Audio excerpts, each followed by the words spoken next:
नमस्कार साथियों, आज का हमारा टॉपिक होगा difference between public and private sector. तो दोस्तों, सार्वजनिक और निजी क्षेत्र में क्या अंतर होता है उसको हम इस शॉर्ट वीडियो के माध्यम से समझने का प्रयास करेंगे।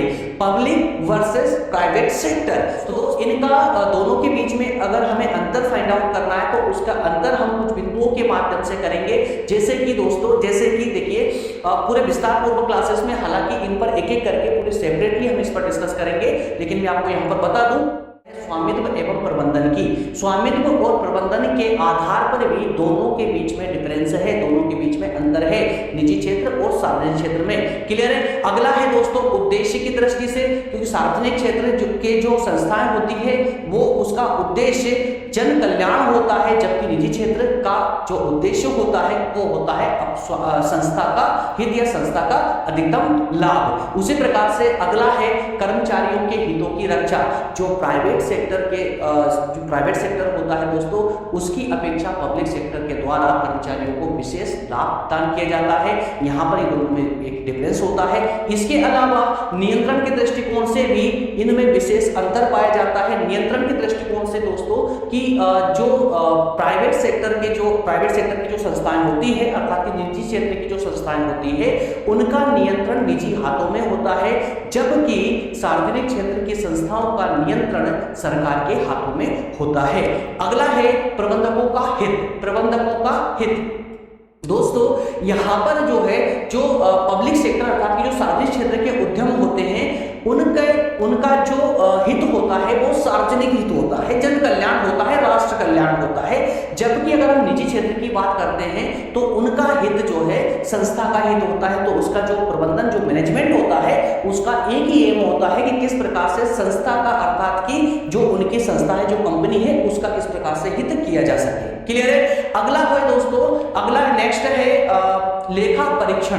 तो लेखा परीक्षण के अंतर की अगर बात करें तो जो सार्वजनिक क्षेत्र के उद्यम होते हैं उनका लेखा परीक्षण किसके, जैसे कि ऑडिटिंग होती है ना, तो ऑडिटिंग सरकारी कार्यालयों द्वारा होती है, जबकि निजी क्षेत्र की जो ऑडिट होती है या कहें कि लेखा परीक्षण होता है वो चार्टर्ड अकाउंटेंट के माध्यम से किया जाता है।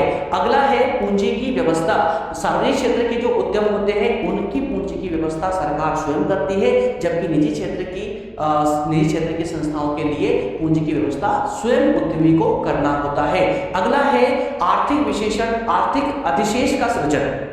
आर्थिक अधिशेष का मतलब होता है दोस्तों कि लागत और जो बेचे गए माल कि जो उसका जो पूरा लाभ होता है, उस लाभ में से जो लागत घटने के बाद में जो प्रॉफिट बचता है उसी को हम आर्थिक अधिशेष कहेंगे। ठीक है ना। तो इस आर्थिक अधिशेष अगर पब्लिक सेक्टर को होता है आर्थिक अधिशेष, तो उसका इस्तेमाल जो है दोस्तों उसी उद्यम को बढ़ाने में या नए उद्यमों की स्थापना करने में सरकार लगा देती है।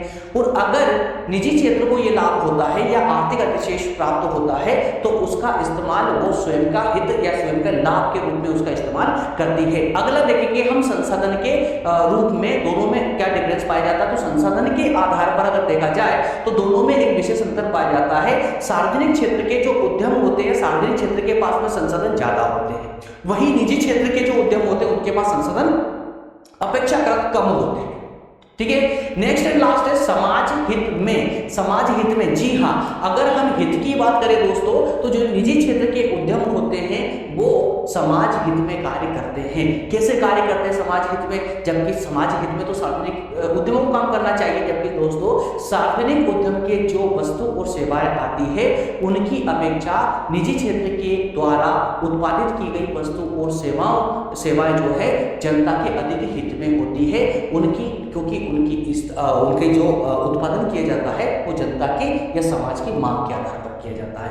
इस प्रकार दोस्तों ये दोनों के बीच में अंतर, सार्वजनिक और निजी क्षेत्र के बीच में अंतर हमने शॉर्ट में समझने का प्रयास किया है। अगर आप पूरे विस्तार पूर्वक क्लासेस चाहते हैं तो जल्दी से प्लेलिस्ट में जाइए, वहां पर आपको फुल डिटेल क्लासेस मिल जाएगी, जहां पर इन सभी बिंदुओं पर हमने 1 बाय 1 करके सेपरेटली डिस्कस किया है। चलिए मिलेंगे लॉन्ग फुल डिटेल क्लासेस में, तब तक आप सभी का बहुत बहुत धन्यवाद। Thank you.